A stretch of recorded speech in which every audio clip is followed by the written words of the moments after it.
There were $1 trillion of subprime mortgages. These are mortgages that, no documentation, don't have to prove your income, very non-credit worthy. But there was a bubble mentality, a frenzy, and everyone, hey, buy a house and borrow money, fix it up, sell it for twice as much, walk away rich, and everybody was doing it.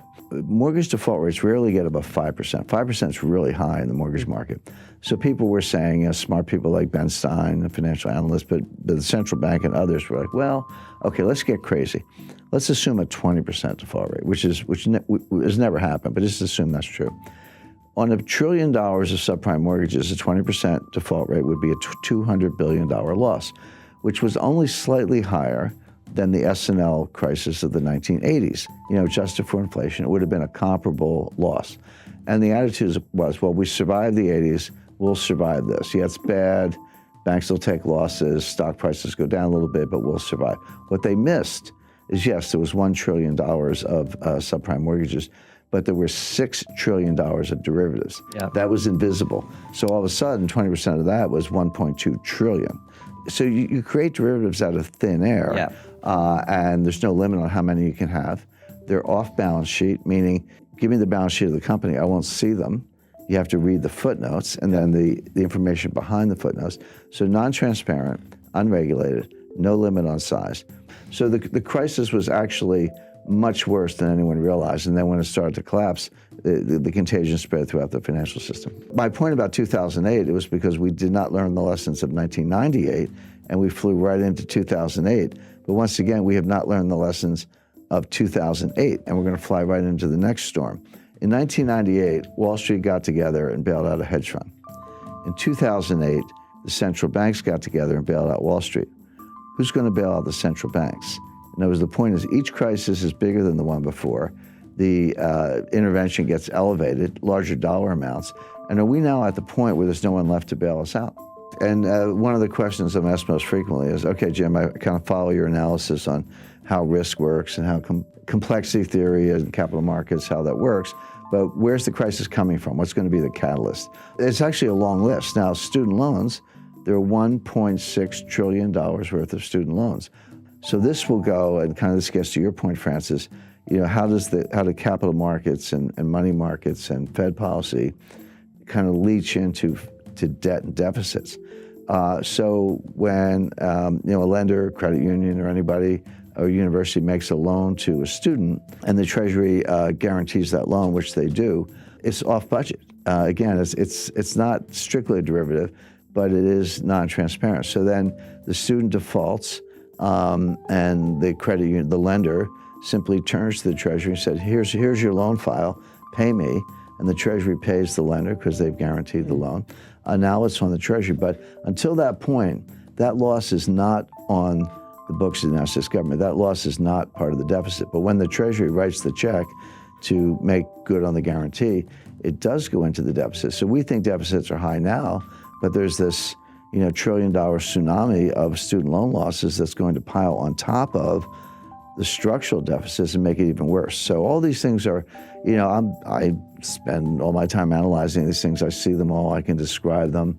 I can see how they're going to converge into a worse crisis. But in the short run, people either ignore them or they just don't know anything about them. But why would Bernie Sanders even suggest that? And by the way, he's not alone. I think the other candidates have, Elizabeth Warren and Joe Biden and Kamala Harris, one way or another, have suggested that they would do something similar, that we need student loan relief, and that ends up going onto the budget and onto the taxpayers.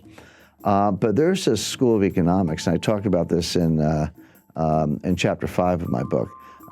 It's called Modern Monetary Theory, MMT for short.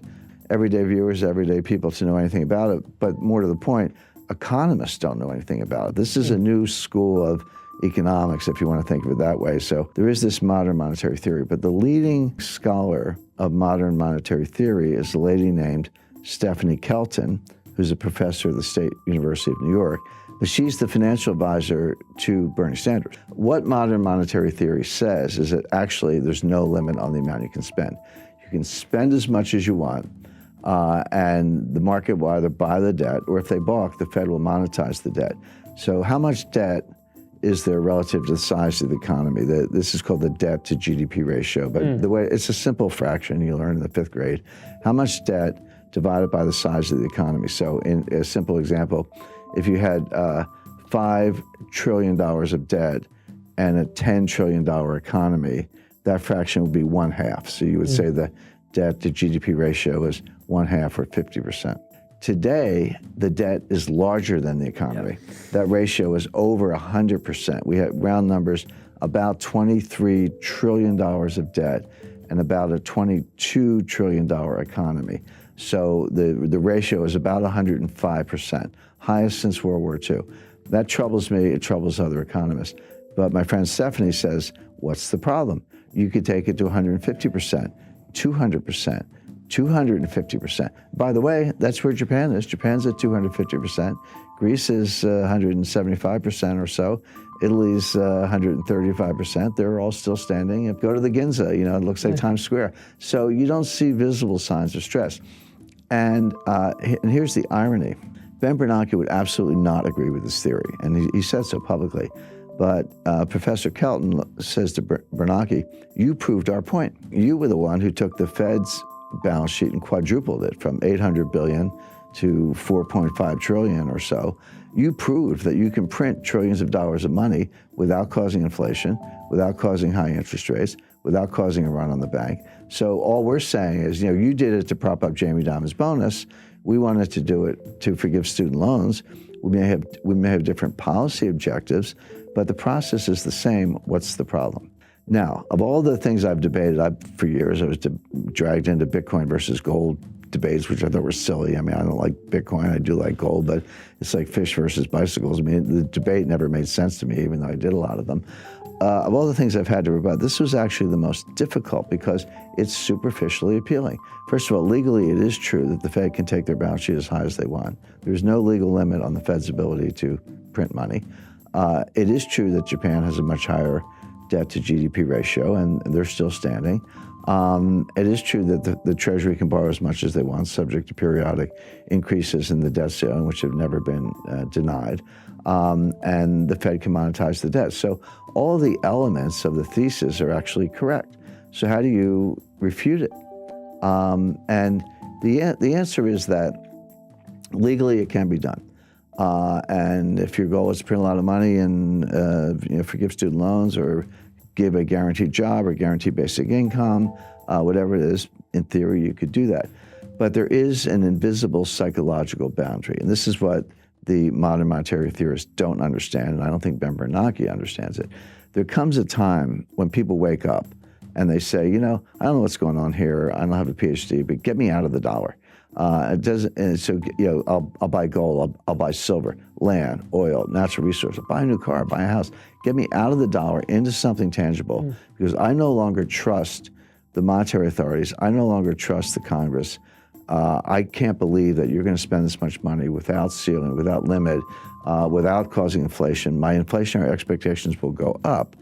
And the way to deal with that is to buy hard assets, starting with gold, but not exclusively gold. There, as I say, land, real estate, and natural resources. They're all good. They're all good substitutes.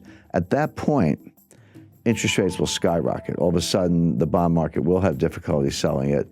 The president of the Congress could take away some of the Fed's independence. All of these assumptions could come crashing down very quickly, very unexpectedly, and that's the problem with the theory.